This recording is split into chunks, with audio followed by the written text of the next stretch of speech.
Hello বন্ধুরা, আজ দেখো আবার আমরা চলে এলাম অম্বুজা মলে। তো এসে দেখো এখানে কটা সেলফি তুলে নিলাম, আর ভাবলাম একটু স্লাইড সিঁড়িতে উঠবো, কিন্তু উঠে দেখলাম স্লাইড সিঁড়ি বন্ধ হয়ে গেছে। আমার আর আশা পূরণ হলো না স্লাইড সিঁড়িতে ওঠা। এবার ভাবলাম মলের পিছনে একটা পার্ক আছে, ভাবলাম একটু পার্কে ঘুরে আসি, কেননা ওখানে সবাই গল্প করে বসে আড্ডা দেয়, তাই আমরাও চলে এলাম পার্কের ভিতরে। তো ভালো লাগলো এখানে, তাই ভাবলাম একটু স্মার্ট বাজারের ভিতরে যাই, কেননা দেখো এসেছি যখন একটু স্মার্ট বাজারে না গেলে হয়। তাই দেখো আমরা সিঁড়ির নিচে দিয়ে স্মার্ট বাজারে চলে যাচ্ছি। আর এই দেখো আমাদের স্মার্ট বাজারের গেট, এখান দিয়ে আমরা ঢুকে গেলাম স্মার্ট বাজারে। আর এখানে এসেই তো দেখো অনেক প্রচুর জিনিস রয়েছে স্মার্ট বাজারে। আর বাচ্চাদের জানোই তো মন, ফুড মার্কেট দিকে চলে গেলে ওরা।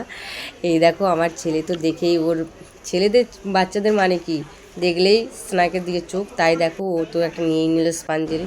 এবার আমরা চলে এলাম চাল ডালের দিকে, কেননা এখানে তো কিছুই নেবো না, তাই একটু ঘুরে ঘুরে দেখে চলে এলাম। এবার আসলাম ননস্টিকের জিনিসের দিকে, দেখলাম নেড়েচেড়ে দেখলাম খুব ভালো। আর দেখো এখানে দামও প্রচুর রয়েছে, সেই জন্য দেখতেই পাচ্ছ প্রাইসগুলো, কেননা এত দামে আমাদের মধ্যবিত্ত বাড়িতে লোকেদের নিয়ে আসা অসম্ভব এইসব জিনিস। তাই খেটে নেড়েচেড়ে চলে গেলাম। এবার আমরা আসলাম দেখো ফুড মার্কেট দিকে, এখানে দেখো প্রচুর কমলা লেবু রয়েছে। আর এখন যেহেতু সিজন কমলা লেবু, তাই প্রচুর পরিমাণে কমলা রয়েছে। আর এই দেখো সবজিতে তো শুকিয়ে গিয়েছে, তাই আমরা সবজিতে হাত দিলাম না, দেখেই চলে এলাম। আর এখানে দেখো সব কিছুই একটু যে জিনিস রয়েছে আমাদের, আর প্রচুর দেখো থামস আপ রয়েছে।